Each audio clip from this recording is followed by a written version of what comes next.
Alexander the Great became king of Macedonia when he was 20 years old, and went on to conquer most of the known world. For someone so young, that was quite an accomplishment. He wasn't just a king who sat back and watched the battles. He led the conquest as a general in the front lines of his army. Macedonia became one of the most powerful countries in the world because he wanted to rule the whole world. Greece, North Macedonia, Thrace, Anatolia, Persia, even Egypt in Central Asia, and many more until he died. He never lost a battle, and he is known as the King of Kings because he destroyed the Persian Empire, which is said to never fall until it takes over Egypt or India. He did not get the name Great by accident. He earned it himself. Even during the reign of Alexander the Great, it was said that he was born of Zeus, which made him half human and half god. His teacher, the philosopher Aristotle, taught him how to be a wise and calculated leader as a child. He grew up to be a hero who was both admired and feared as a cruel and ruthless dictator. Julius Caesar, the Roman leader, was thought to be the best military general of all time, and Napoleon Bonaparte Caesar, the first king of France, was obsessed with all the things he had done. In this video, we will talk in more detail about how great Alexander the Great really was. We will talk about his early life, conquests, and war campaigns, but we will also talk about the character that possesses more secrets that reveal the most powerful man ever.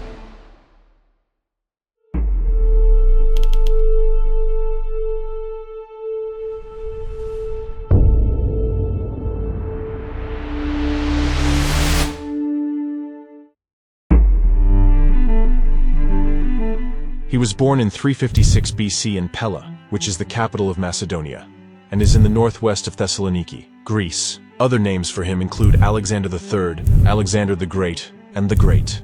He was born to Philip II, who was king of Macedonia at the time, and Olympias, who was the daughter of Neoptolemus, king of Epirus. With the power of weapon and smart political moves, Father Alexander Philip II, also known as Philip II, was a great military and political leader. He was able to turn Macedonia, which was once part of Greece, into a military power with a strong culture. For a long time, he wanted to go east and conquer the unmatched Persian Empire, which at that point was a world superpower that was better in many areas, including science and philosophy. From the age of 13 to 16, Alexander was taught directly by Aristotle, one of the greatest intellectual figures in history, who later made Alexander have a deep interest in philosophy, medicine, politics, art, and scientific investigation. But later he developed from his teacher's teaching that non-Greek people should be treated as slaves, and later this development helped him in building his powerful enthusiasm figures such as Achilles, Heracles, or Hercules, and Dionysus continued to be in his mind.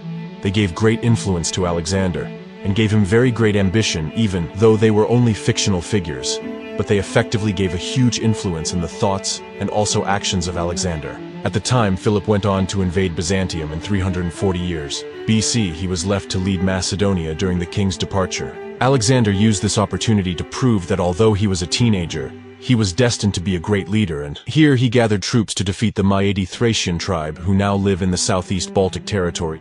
2 years later, Philip returned home determined to touch the Greeks under one flag and went to war against the coalition of the Greek city-states led by Thebes and Athena. This fight is known as the Battle of Chaeronea. Alexander leads the cavalry's army to a great victory over the sacred band of Thebes, which is said to be an elite military coffin made up of 150 pairs of lovers. Alexander became more and more popular with the Macedonian military after this win. In 336, Philip II died, leaving Macedonia without a clear heir. However, Alexander, who had been recognized by the soldiers as his father's successor, promptly put to death the Lincoln princes, who were thought to be responsible for Philip's death, along with all of his rivals and the entire group that was against him in order to strengthen the supreme control of the Greeks. Alexander then went to the meeting of Greek cities that his father had called. The Greek League of Corinthians is the name of this group. In the end, the Greeks were able to fulfill an old dream and take over Persia. At the meeting, Alexander was chosen as the supreme commander, which is also known as Generalissimo. But before he destroyed his old Greek rivals,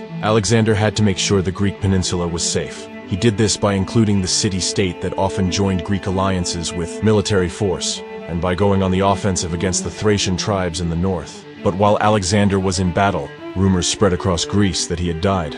The city of Thebes took this as a chance to fight, since many other Greek cities supported Thebes more than Alexander. After hearing about the new rebellion, most of the support comes from Athens. When Alexander hears about it, he sends his troops marching harshly 386 kilometers to the Thebes gate, giving the Thebes an ultimatum to give up and return. The Thebes refuse to give up and reunite with Alexander, so Alexander burns and destroys their city until only temples and houses are left standing. About 6,000 people are killed, and the survivors are sold as slaves to another Greek state city. Thebes immediately submitted when Alexander offered to do the same thing to Athena. But when they saw how Alexander treated Thebes, they agreed and returned to him. Then Alexander forgives them for betraying Athens. Alexander solved his problem again by using military force and weapons on purpose. But it's important to know that Alexander wanted them to know that they needed to think violently with his immediate approval. Alexander is now king of Greece, which neither the Sparta heroes nor any Athena has ever done before. He has 40,000 Greek soldiers ready to fight the Persians, all standing behind him.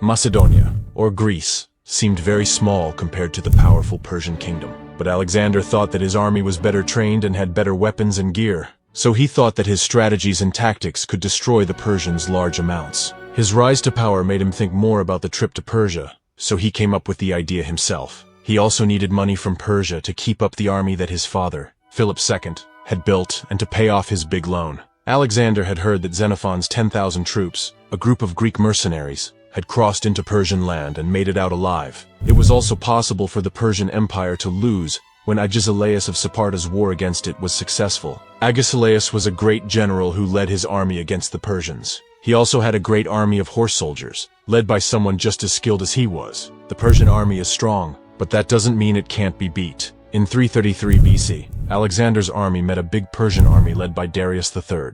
Alexander moved closer to Darius with 32,000 men, which was faster than the Persians thought he would go. Alexander launched a strong attack that forced the Persian forces to withdraw. Arrian says that Alexander's presence has definitely been a big part of Macedonia's success. On the other hand, he was in the middle of the first attack and fought all the way to the end in the front line. Even though the spear that took his chest shield and helmet was able to get away, the blow from behind the helmet broke it. He almost lost his head in this fight if one of his commanders hadn't saved it. Alexander was right when he said that his army is stronger and can beat bigger ones. It was easy for the Persian army to be too happy in its last 100 years of luxury and no threat, and its soldiers lacked order and cavalry. Alexander, on the other hand, had an army with archers, throwers, soldiers, and heavy cavalry. He was very good at the combined warfare tactics of the time, and was able to wipe out the Persian army. This allowed Persian King Darius III to leave the battlefield with only a small army that he could quickly put together. In this case, Alexander owns Asia Minor. As Darius III became more worried about the colonization,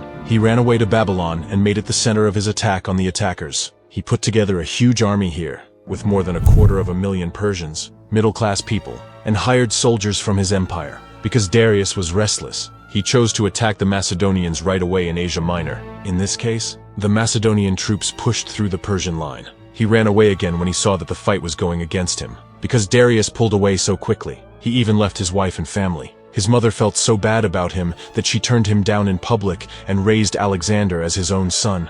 Alexander will need to make this move in order to strengthen his power over the old Persian Empire. In 332 BC, Alexander came to the town of Tyrus. The people there refused to give up, so Alexander held them there for 7 months. Because of the delay, Alexander was so mad when the attack was over that he let his men kill 30,000 people in the city. At this point, it's getting clearer how Alexander must have felt from the other side. He might be a great man, but that doesn't mean he's a good person. After this, he went to Egypt, where he was made king to replace Darius III and took over the country. Darius asked Alexander many times for peace and for his family to be returned. But Alexander turned down all of his requests. In the end, he forced a fight with the Persian king at Gaugamela in 331 BC, where the Persian army was bigger. This battle is so fierce because both sides know they are fighting for the Persians' lives and success. In the end, Alexander's push worked, and Darius was able to escape the fight once more. Darius went to Ecbatana on his own.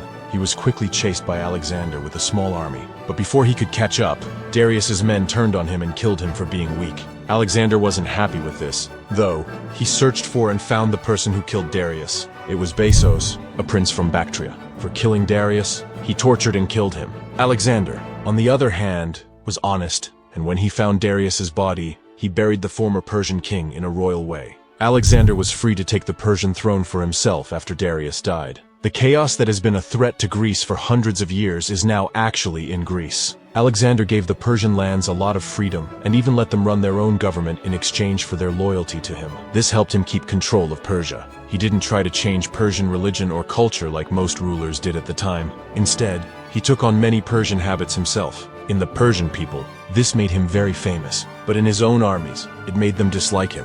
When Alexander was drunk, one of his close friends and generals made fun of how he had adopted Persian culture. Alexander was furious and killed him. This is more proof that Alexander's adoption by the Persians made it hard for him to connect with his native Macedonians. Alexander thought that more conquest would help keep his government stable. To satisfy his need for more success, he led his army once more and moved toward India. Alexander crossed the Indus River and came into Taxila in 326 BC. To honor him, Tiglath-Pileser II gave Alexander gifts, elephants, and troops. Taxilas wanted to join forces with Alexander against Hydaspes, which was ruled by the righteous king and was in his way. Alexander liked how brave he was, so he let him stay living and became his friend. After doing this, Alexander kept moving eastward and met other countries. Alexander can't be stopped. Even though he faces strong opposition, he never lost a fight. There's nothing outside of him that can stop him from completing his plans. But it turns out the problem is inside the company. This is because of the hot weather and long trip. The Alexander troops are starting to feel mentally and physically tired. His men started to rebel and wouldn't go any further east across the Ganges. They said that they could no longer handle anything. And Alexander, who knew what his troops were saying, chose to turn around and not go any further east. This was the turning point in his trip to India. Alexander then made policy after policy to keep the kingdom he had built strong. A lot of its generals and rulers have caused a lot of problems that need to be fixed. The racial and cultural differences between Macedonia and Persia have also caused a lot of problems within the country. After a big party at Ecbatana, Alexander thought he had made everything look safe and brought Macedonia and Persia together. But on the way to Babylon, he got sick and lost his wife. Alexander never fully got over the death of his wife, and he quickly got sick in Babylon. After 10 days, on June 13, 323 BC, he died at the age of 33. Alexander had been king for 12 years and 8 months. His generals made Philip Aridaeus, the half-foolish son of Philip II, and Alexander of Roxana's son, who was born after Alexander's death, and was called Alexander IV, kings, dividing the equals between them after a lot of negotiating. There is no heir to the throne. After Alexander died, the empire could hardly stay together, so the two kings were killed. Alexander IV in 310 or 309 and Aridaeus in 317. The provinces split off into their own countries, and the generals who took over after the Antigonus in 306 were called kings. Alexander only made one big mistake.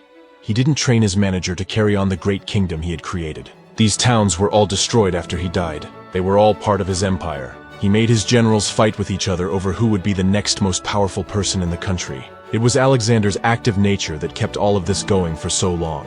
He thinks in a lot of different ways and really wants to push himself and his team to the limits. He knows when to back down and when to change the rules that have been set. It is hard to say how well Alexander will be able to organize his huge area of power if he is still living. If he is still living, we will never know if his power will keep growing or if he will be destroyed in time while he is still powerful. Alexander is a great leader and one of the best people in history. He was clearly better at both putting together different kinds of troops and changing his strategies to deal with the enemy's resistance in the new types of war, like the Numidian Shaka, the Indian mountain people, or the Purus with its elephants. His plan is very smart and creative. Plus, he knows how to make the most of the chances that come up in every battle, because that can make the difference between winning and losing. He also used the last bit of the wind to teach people in a cruel way. His use against the cavalry was so good that he almost never had to direct his infantry to kill someone. People from Rome, like Julius Caesar, to France's Napoleon Bonaparte, lived hundreds of years after Alexander died. So many generals have looked up to him throughout history,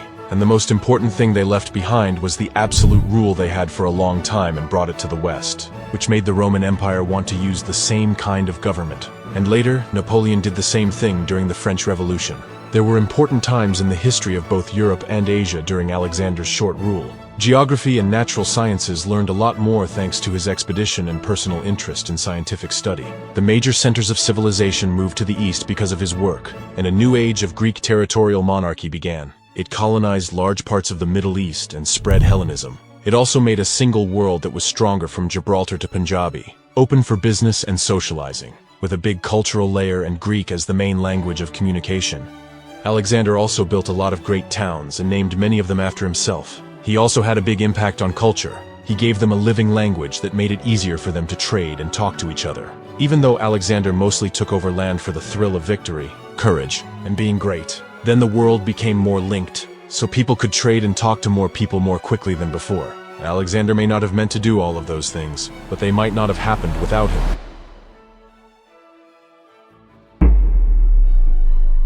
Alexander the Great changed the world's map with his ambition. He set a great example for future generations by being very ambitious and determined. He was one of the most important people in history, and his impact is still felt today in many areas of our lives. Alexander the Great is still remembered as a great leader with boundless desire who helped people reach greater heights, because he brought the kingdoms together. Some people would see him as a hero, while others would see him as a killer because he killed so many people during the attack and embrace. Can't be taken away that Alexander is the Great. Alexander the Great didn't just get his name. He made it himself by never losing a fight.